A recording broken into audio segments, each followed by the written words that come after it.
सरद संस्था आयोजित 98 अखिल भारतीय मराठी साहित्य संमेलनाचं स्वागताध्यक्षपद शरद पवारांकडे 21 ते 23 फेब्रुवारी दरम्यान दिल्लीमध्ये होणार संमेलन।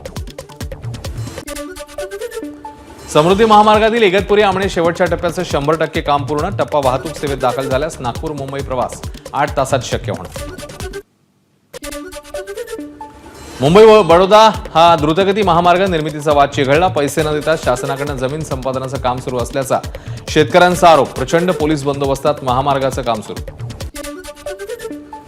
भाईंदर ते चर्चगेट दरम्यान असलेली सकाळची 8:23 जनरल ट्रेन पुन्हा चालू करण्याची मागणी।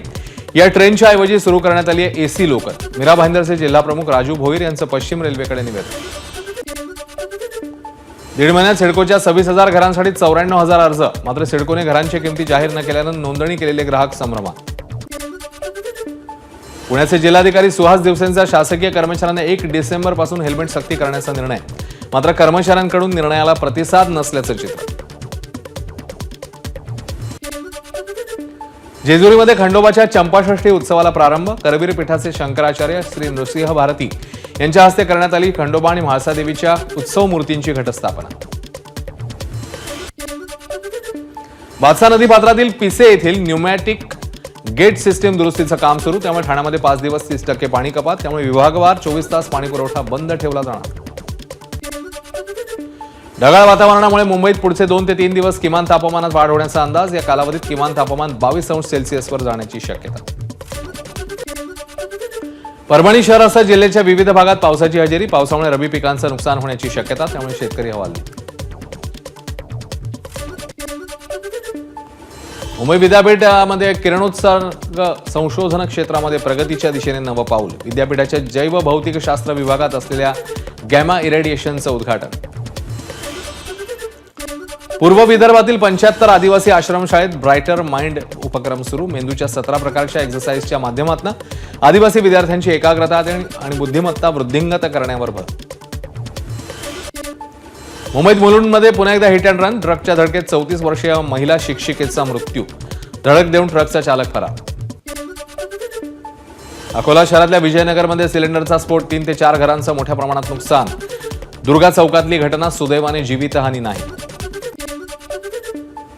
सावरकरांच्या बदनामीचं प्रकरण। अधिवेशनामुळे राहुल गांधी आज उपस्थित राहू शकले नाही। त्यामुळे पुढची सुनावणी 10 जानेवारीला। सावरकरांचे नातू सत्यकीत सावरकर यांनी पुण्यामध्ये दाखल केली आहे याचिका। छत्रपती संभाजीनगरमध्ये हिंदू नागरिकांवर होत असलेल्या अत्याचाराविरोधात ठाकरे पक्षाचं आंदोलन। बांगलादेशचा झेंडा पायदळी तुडवत नोंदवला निषेध। नाशकातील पंजाब नॅशनल बँकेच्या कर्मचाऱ्यांकडून कोट्यवधींचा अपहार। जीवन ज्योती विमा योजनेचा आधार घेत मयत बँक खातेदाराचे 106 खोटे वारसदार दाखवून अपहार। पोलीस तपासामध्ये बाबूघड। सोलापूरच्या मोहोळचे माजी आमदार रमेश कदमांनी घेतली पोलीस अधीक्षकांची भेट। आपल्या जीवाला धोका असून पोलीस संरक्षण देण्याची कदमांची मागणी। अजित पवार मुख्यमंत्री व्हावेत यासाठी मावळातील तरुणांचं अनोखं साहस। 800 फूट उंचीच्या नागफणी कड्यावरून झळकावला बॅनर। भाजपा आमदार नारायण कुचे यांची मंत्रिमंडळात वर्णी लागावी यासाठी भाजपा युवा मोर्चाकडून रेणुका मातेला साकडं। जालन्यातील सोमठाणा येथील रेणुका माता मंदिरात केली पूजा आणि अनुष्ठान। मार्कडवाडी गावात उद्या बॅलेट पेपरवर मतदान प्रक्रिया राबवण्यात येणार। गावाला पोलीस छावणीचं स्वरूप। मतदान प्रक्रिया न राबवण्यासाठी प्रशासनाकडून दबाव। मतपत्रिकेवर मतदान घेण्याच्या आमच्या निर्णयाला सरकार एवढं का घाबरतंय? मार्कडवाडीमधल्या ग्रामस्थांचा सवाल। उद्या आम्ही शांततेत मतदान प्रक्रिया राबवणारच, ग्रामस्थांचा निर्णय। सोलापूरच्या माळशिरस तालुक्यातील मार्कडवाडी गावात 5 डिसेंबरपर्यंत जमावबंदी आदेश लागू। बॅलेट पेपरवर मतदान घेण्याची ग्रामस्थांची भूमिका असल्यानं कायदा आणि सुव्यवस्थेचा प्रश्न निर्माण होऊ नये यासाठी जमावबंदी। कोल्हापूरमध्ये संजय मंडलिक आणि सतेज पाटील समर्थकांची बॅनरबाजी। खरे दादा म्हणून संजय मंडलिकांचे तर सतेज पॅटर्न म्हणून पाटील समर्थकांचे बॅनर। एबीपी माझा, उघडा डोळे बघा नीट।